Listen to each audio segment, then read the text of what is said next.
All right, as people are joining, I'm just going to be playing this PowerPoint.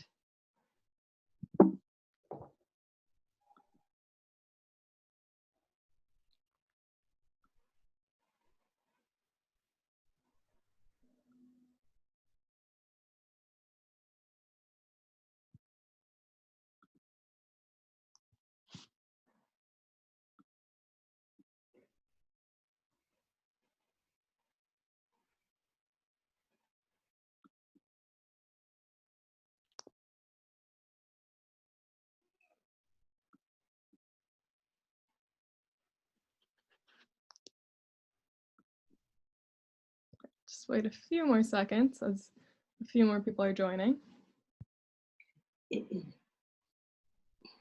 Sounds so sexist, but they're beautiful women, aren't they? As long as you are saying it. I know. So photogenic. All right, I think most people have joined. So hi everyone, I'm Anna Rose. Thanks for joining us today. This is the 11th talk in our Cold War Spaces series. And today's guest is Choi Chatterjee, who will be speaking about gender space, who should a woman speak for in a post-world order. And we'll focus on the two women who you just saw some images of. Choi is a professor in the history department at California State University at Los Angeles and has published extensively on Soviet and Russian history. Today's topic stems from a chapter in her forthcoming book, Russian World History, A Transnational Approach. This is going to be a 30-minute talk, an interview by Joes Segal, the Wende's chief curator and director of programming. And after that 30 minutes, we'll have about 15 minutes for Q&A. We appreciate all of your questions, and you can type them into the Q&A box. And we appreciate them even if we can't get to all of them. We also ask you to keep them short and concise. We'll be posting a recording of this talk on our Vimeo page afterwards this afternoon, if you'd like to share it with people who didn't get to make it today, or if you'd like to go back and watch past programs. I'd also like to thank Susan Horowitz and Rick Feldman for generously supporting the discussion series at the Wende and our virtual programs. Joes, why don't you get us started? Okay, thank you very much. Gender equality has always been a hallmark of Soviet ideology. Women had equal rights, enjoyed the same job opportunities, and were paid the same amount of money as their male counterparts. That does not mean, however, that women had an easy life under Soviet socialism, if only because of the persistence of more traditional gender roles in everyday life. Today, we are focusing on two strong and independent women, Anna Politkovskaya and Arundhati Roy, who grew up in the Soviet Union and India, respectively. Both of them radically transgressed the limits traditionally set for women by consistently criticizing the social, political, and environmental abuse in their own countries. Together with Choi Chatterjee, we are going to discuss their lives in terms of today's central question: for whom do women speak in a post-Cold War world order? Choi, I'm excited to have you in the Cold War Spaces series. Welcome. Thank you, Joes. I love your programming that you do at the Wende and your wonderful questions. So thank you. Thank you very much. And let's get started. So as I mentioned, gender equality has always been an important part of Soviet ideology. And you wrote about it in one of your first books, Celebrating Women, Gender, Festival Culture, and Bolshevik Ideology, 1910 to 39. So how did gender equality play out in practice? And how would you compare the social position of women in the Soviet bloc to the Western world? I know, of course, this is a huge question, but can you give us some hints maybe there? Yeah. Well, the Soviet Union has been so discredited that it's hard to talk about anything good from that era.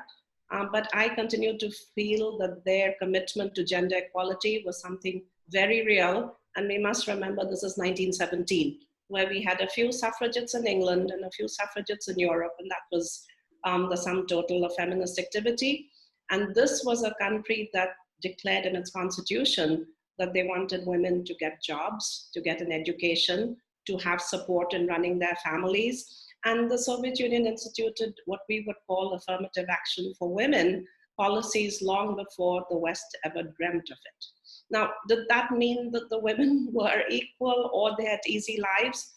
Of course not, right? Women famously worked the double shift. But as many of my friends who grew up in the late Soviet order have told me that it never occurred to them that they were not equal.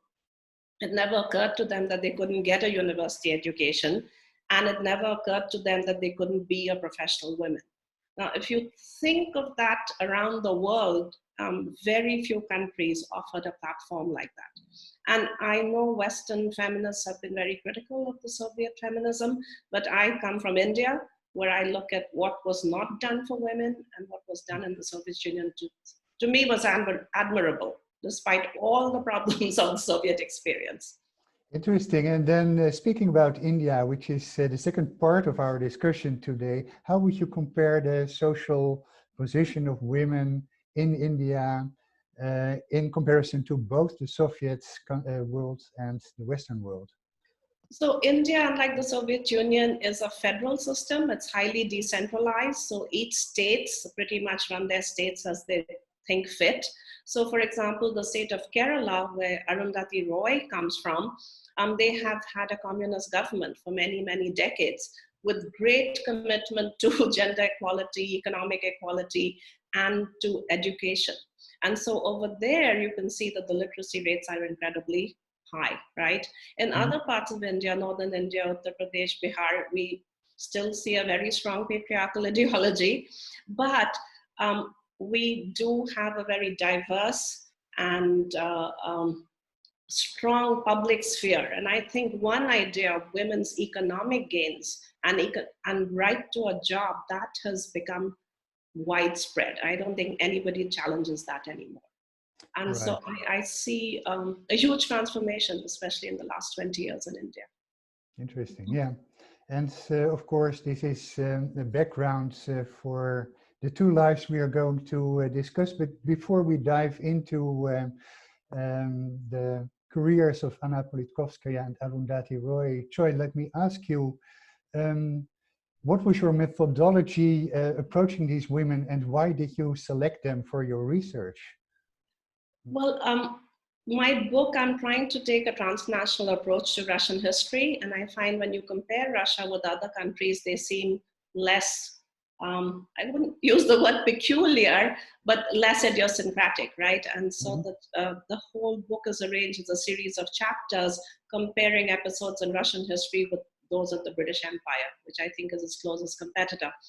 And in this last chapter, what I've tried to do is, I'm trying to look at these two women, both from the way the West has seen them as fearless defenders of transnational intellectuals and their right to speak, which is one frame of understanding. But at the same time, I've also tried to understand them from the way their own nation state saw them.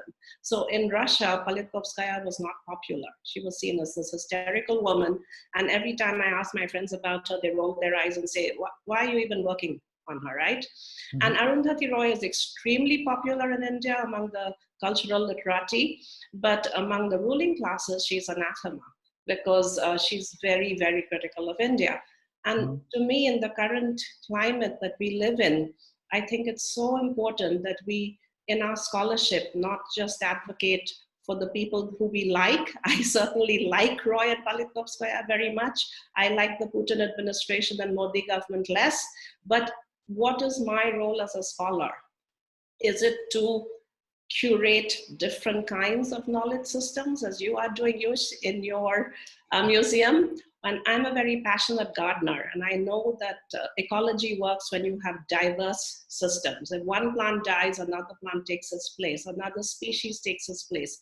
I am a little worried that in the university system, we are hearing a certain kinds of knowledge systems. And I feel my job is not to preach, my job is not to convert. My job, I work at an inner city school. Many of my students are first generation students. It is to introduce them to the variety of thoughts that there are in this world. And I feel like sometimes looking at an individual from a variety of perspectives allows us to see history in its full beauty rather than a sectarian and narrow beauty. And I just want to add, as a historian of the Soviet Union collapsed because their knowledge system was not diverse, and that's the truth. And I don't think we should be cutting off the tree at the base. So if I understand you correctly, you not only selected Politkovskaya and Roy for your research because of their interesting lives, but also because of the many very contrasting perspectives that have been developed around them. And it's also a kind of test case in scholarly diversity, right? Yeah. Yes. And I, you know, I am 56. I'm getting towards the end of my career, and this book was written for my students because I hope that, you know, they will have what we had, was a wide range of opinions. They Right. don't agree, they don't like each other, they attack each other, but we see the whole view. Okay, great. Yeah. So Anna Politkovskaya, to start with her, was born in New York. Her parents were Soviet diplomats at the United Nations, but she was raised in the Soviet Union. So can you tell us a little bit what her career was like in the Soviet Union before the USSR collapsed in 1991? So Anna came from, of course, the cream of Soviet society. Her father was a diplomat. She went to Moscow University, which was the best university, the School of Journalism. She was very much a part of that cultured milieu. You know, Gorbachev came from a working class home in Krasnodar, right? But Anna was truly part of the elite. But the elite in the late Soviet Union meant something else than what the elite means now, right? So this was not an elite of money. Their resources weren't at all extensive, but this was cultural elite, right? And the cultural elite also had this revolutionary Russian idea of obligation to the people. And so her husband, Alexander Politkovsky, who ran the program called Vzгляд, point of view, these people came of age in Gorbachev's era of perestroika. And Gorbachev's deep belief that many hundreds of flowers need to bloom and that the Soviet Union has to reconcile with its past. Now, there were limits to Gorbachev's liberalism, which we saw as it progressed, but that generation firmly believed that knowledge and truth would save the Soviet Union. And now we know that they were naive, right? After 1991, Russia became ruled by a real set of bandits, right? Very wealthy bandits. But this generation really believed in both knowledge and truth. And I think that is what she spent her life doing. Right. So in that perspective, how did she experience the transition from the Soviet Union to the Russian Federation? And what did she actually try to achieve? And what were the core values that motivated her in her journalism? So this is the tragedy of the Soviet Union. The people who caused the collapse of the Soviet Union, the cultural intelligentsia, who played a very important role, did not understand the politics. They somehow thought that freedom and knowledge, and some naively believed the free market were good things in and of themselves. What they didn't understand that the transition was being engineered by a communist elite who wanted to become the new capitalist elite, right? And so in a weird way, this generation became the sacrificial goal. And then after 1991, there was no place for them in the new Russia, right? Very few people wanted to hear them. And because, and this is where their connections with the West didn't work for them, because nobody trusted them. You know, every time America gives a Russian intellectual award, that Russian intellectual goes down in the estimation of the public. And that is something that we forget, that when we praise the most extreme intellectuals around the world, in their own countries, their stock falters. So Anna Politkovskaya, I mean, when I was doing my research, most people in Moscow hadn't even heard about her. And I found that shocking. Yeah. Can you give us a few examples? What kind of criticism Politkovskaya developed of what was going on in Russia? So Russia, the strange thing about the war in Chechnya, so as my audience knows well, in 1991, the Russian Federation broke away from the Soviet Union. And once that happened, all the other socialist republics decided to secede. Now, Chechnya was a breakaway region in the North Caucasus, very important because it is Russia has to control that if they will control the oil in the Caucasus, which is something Russia wants to do, and we'll see how long the independence of Azerbaijan and Georgia lasts.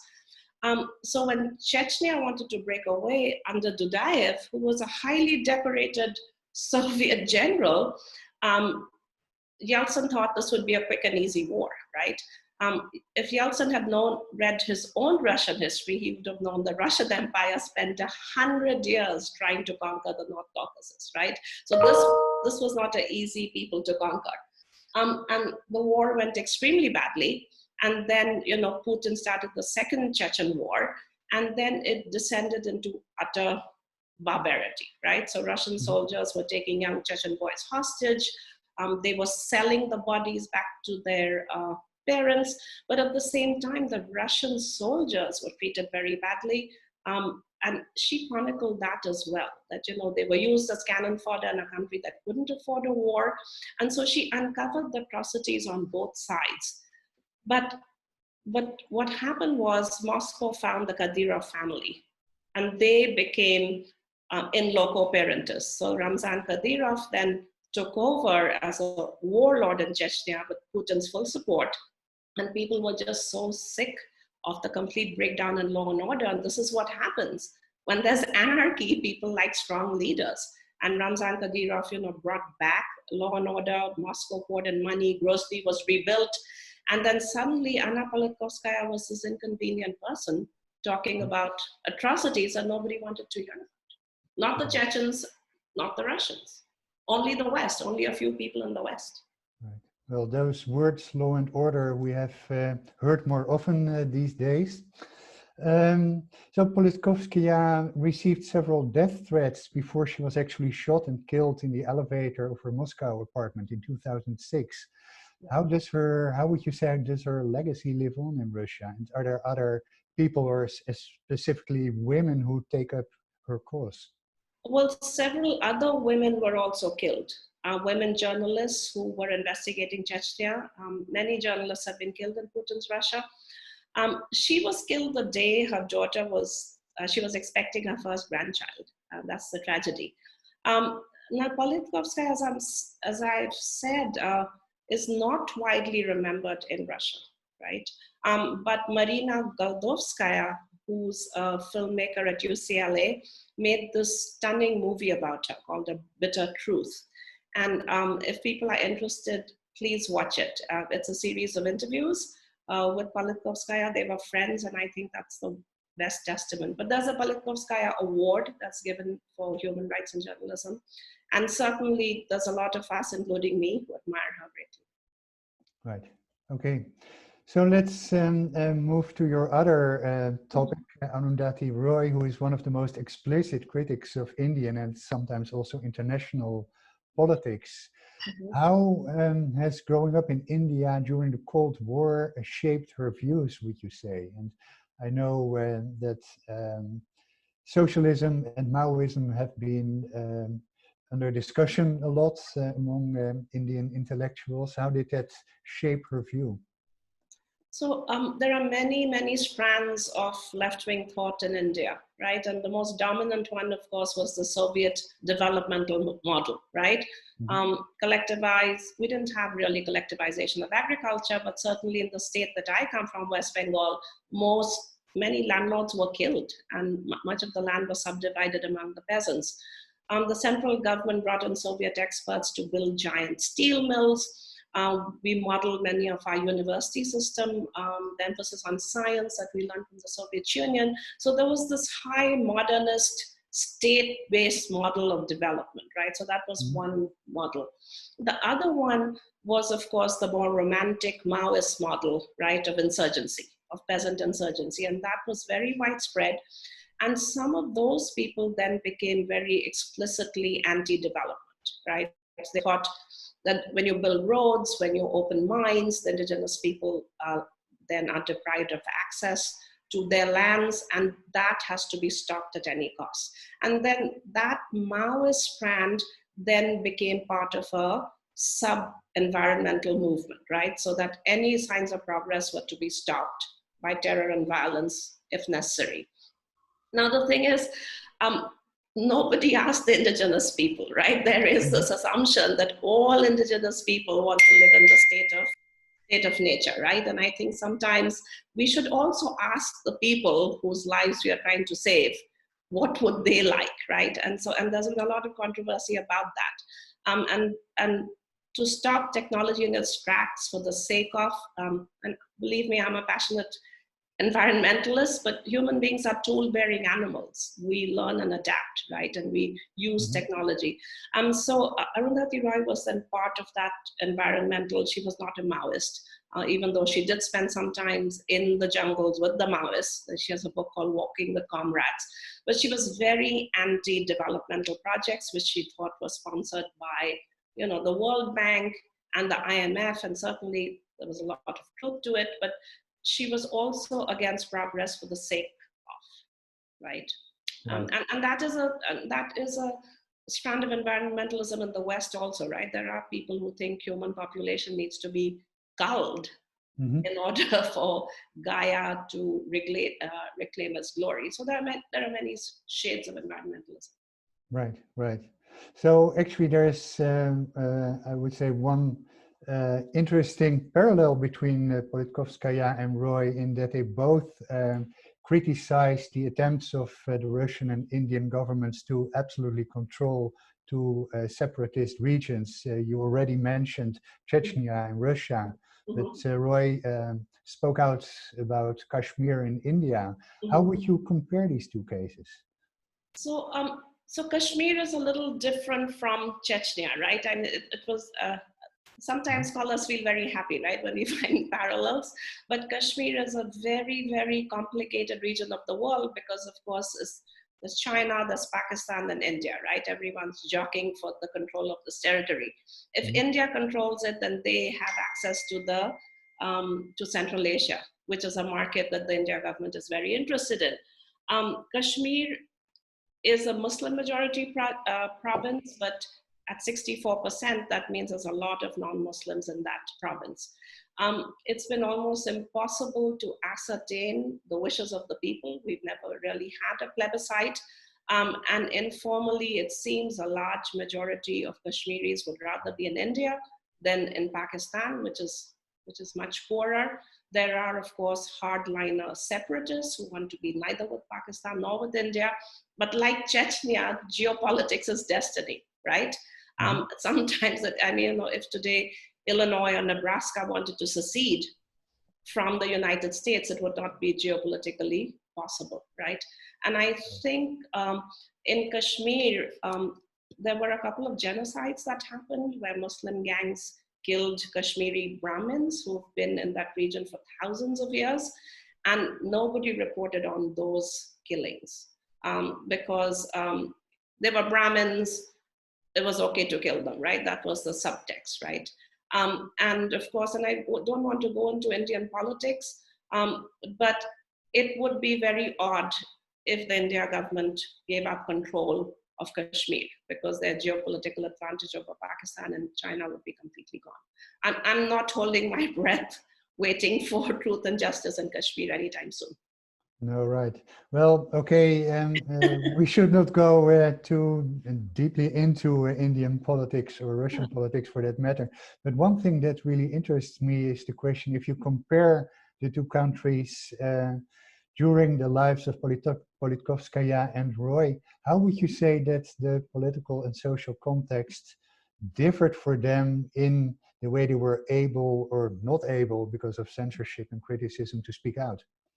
So this is the difference, right? Anna Politkovskaya really struggled to get her message out, right? So she wrote for Novaya Gazeta, which are not widely read, right? So she really struggled to get her, and most of her work came out in the West. India, on the other hand, has a very flourishing, open cultural sphere, right? Modi government says too open, too flourishing, right? And so Arundhati Roy had absolutely no problem getting full press, both in India as well as in the West, right? So Anna Politkovskaya's struggle was much more real.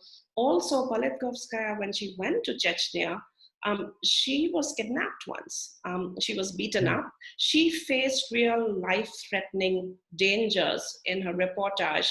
And not to take away from Roy sort of jumped on Kashmir very late in her career. Kashmir was not a big part of her exploration. And so when she went to Kashmir and showed up at a few talks with hardline separatist leaders, her life was not at risk because we have huge Indian military presence over there. But Anna Politkovskaya put her life on the line to collect evidence of atrocities on Chechnya. And lots of women traveled to Moscow to share their stories with her. So it is very different. Of course, Arundhati Roy's, her talks have been attacked once her home was attacked. I'm not saying India is a perfect place, but I think it was much easier for Roy to do what she did. It was much harder for Politkovskaya. Right, I understand. Thank you. Yeah. So globally, we are experiencing the rising tide at the moment of nationalism and xenophobia, and it seems that the voters for right-wing politicians or populist politicians tends to be dominantly male. How could women claim a stronger grip on politics, would you say? Yeah. And this is really the crux of my chapter, Yush. I think during the era of globalization, nation states never went away. The globalization was a feel-good era where the West was firmly in control.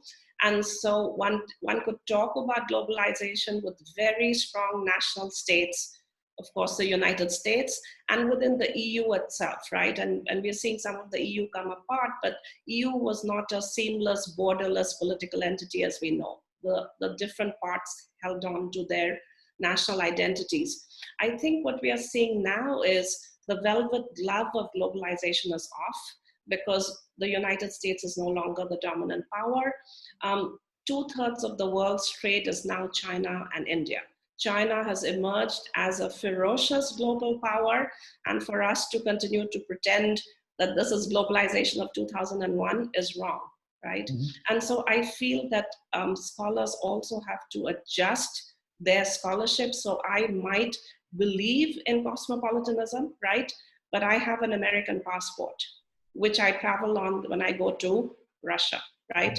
And I just want to say that just because I believe in cosmopolitanism, I'm not going to give up my American citizenship anytime soon. And I think some of that realization of what a nation state does to us, we have forgotten because we completely take it for granted, right? And the nation state never went away. I think there was a little bit of pretense that it went away because of cultural globalization and media. But 99% of the people lived in the world of passports and borders. And I know that because I have so many undocumented students in my university. And I know for them, globalization from below is very different from elite globalization. So for them, getting American citizenship means everything. Right, right. Thank you. Yeah. So I would, it's almost 12:30, and I would like to invite the viewers to write up questions in the Q&A box. But before we get there, let me ask you one final question, Choi. The subtitle is, who are these women speaking for in a post-Cold War global order? What would you say, who are they speaking for? And I think that's a larger question for us to address, right? The scholarly world is a borderless world, right? But it does not mirror reality. And so the rules of the game in the real world are very different from the scholarly world, where now we can have this conversation on Zoom from people around the world. And I feel that sometimes we forget that real world, and sometimes our scholarship has to acknowledge that as well. And so I was being provocative and asking, who does a woman speak for, right? Politkovskaya is dead. We don't know who killed her. Arundhati Roy is still very much a darling in the West and very much a darling among the Indian left. But these are questions I think it behooves all the scholars to ask of ourselves. Who do we speak for? Who do we represent beyond just talking to each other? Great, thank you. Okay, there are already a few questions. Let me start with Paul Lerner. He writes, thanks very much for presenting this fascinating work, Choi and Hughes. I was Thanks, Paul. intrigued by Choi's comment at the beginning that the British Empire was the Soviet Union's closest competition, if I got it right. Mhm. I wondered if Choi could develop this comparison more.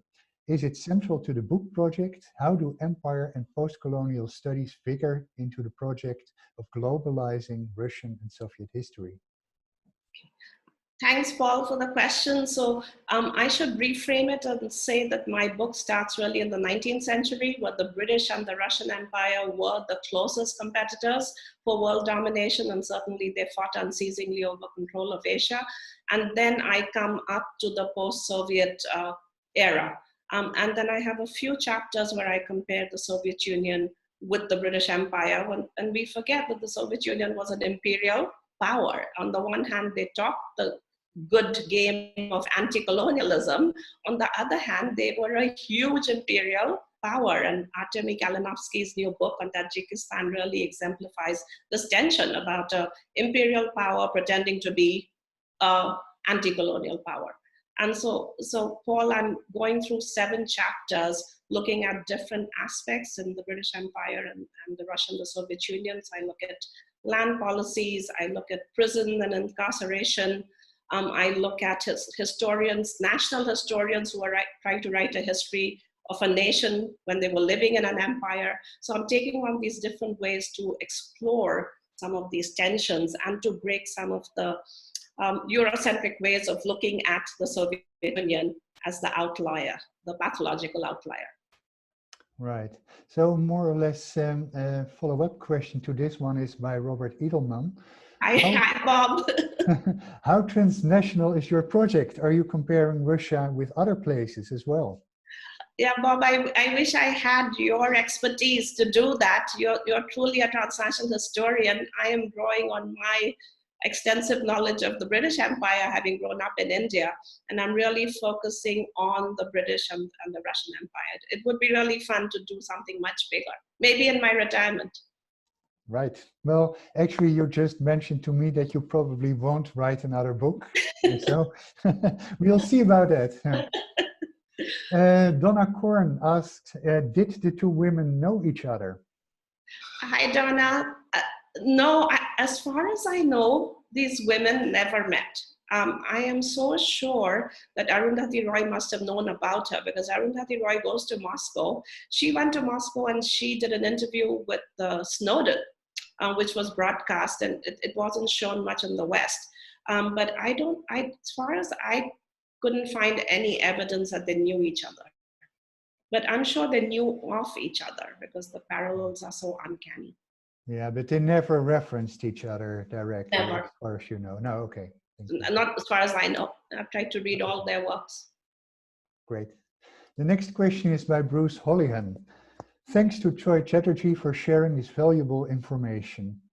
While I never can discount or belittle the progress of gender equality in the USSR, I must wonder what it would hypothetically be like if Anna Politkovskaya and Arundhati Roy had switched places.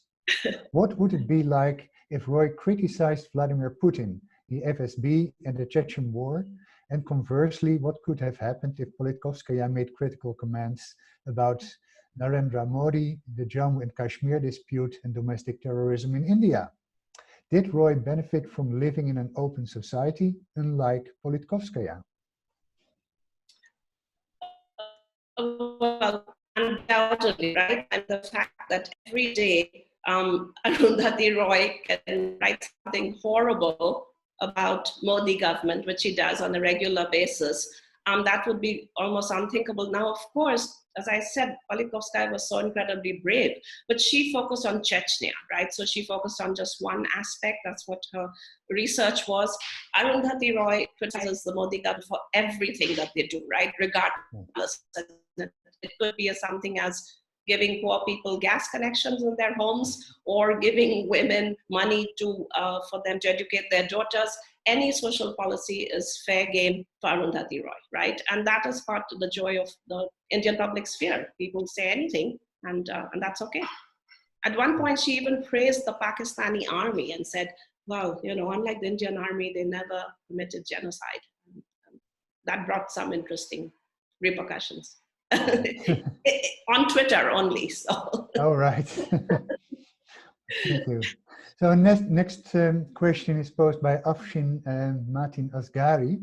She says, thank you for a highly informative talk. Can you please elaborate a little on the persistence of the nation state? Hi, Afshin. Thanks for that question. And I think, and I will go back to the dream of the intellectuals, right? I think this goes back to the Greek idea of the cosmopolis, right? Or early Indian ideas about the universal humanity. And I think that is where most scholars are attached to intellectually, right? And we want this open, free, and debate. And I just feel that that is not the reality that we actually inhabit, right? And I am from India, my husband's from Pakistan. We live very happily in the United States. And I feel that maybe answers your question about the persistence of the nation state, of the systems of law that have developed within the nation states, within the cultural traditions. And I would not like to live in a world dominated by one global government, because that is also the dystopian mirror of the cosmopolis. Right. Sorry, Afshin. Next question is by Great Gulch. Thanks a lot, Choi Chatterjee. Do you think one approach could be really to introduce a different concept of feminism? I still don't know how to call it. Eastern European feminism. I myself, born in 1973, am an Eastern European woman and feel not represented by Western feminism. As a scholar, anthropologist, I started working on that from an auto-ethnographic approach. Mm-hmm. Yeah. Can you say something about that? Yeah.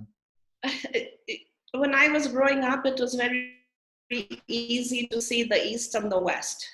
Right now, it's very confusing. And I think this is what globalization has done, right? And I think so much of Western feminism was a product of Soviet communism, right?